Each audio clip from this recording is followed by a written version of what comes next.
Marhaba, my name is Layla Musa. I'm the Strategy and Business Development Director at Meltwater. It has been absolutely amazing, to be honest, being back in the ground in Saudi, in Riyadh, with 100,000 individuals and professionals from all the different sectors, talking about the disruptive technology and how can it evolve their businesses, how can it evolve the government and different aspects, and moving into towards the Vision 2030. So again, it's been amazing, and I'm very excited to be here. It's a very interesting question. The metaverse has been thrown multiple times, and I think it's how do we handle metaverse and the ethics?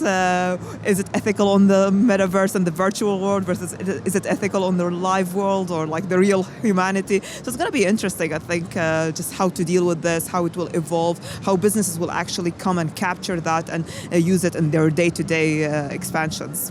I think connecting people and professionals, we've missed almost 2 years of not being together with COVID and unfortunate things, but being together and bringing all these professionals in one room in this big landscape, it has been absolutely amazing. And kudos to the whole team making sure it's not only the exhibitors, but also the different streams and the different presentations to ensure we elevate everyone's potential and making sure it's everyone is sharing that knowledge and networking, and that's something that we really missed from our side. أول شيء شكرا كتير لكم، شكرا كتير لوجودنا. احنا موجودين اليوم بالليب بالسعودية بالرياض، وبتمنى نشوفكم السنة الجاية نكون موجودين على الأرض بشكل أكبر بشكل معمق أكثر. فشكرا ونشوفكم السنة الجاية إن شاء الله.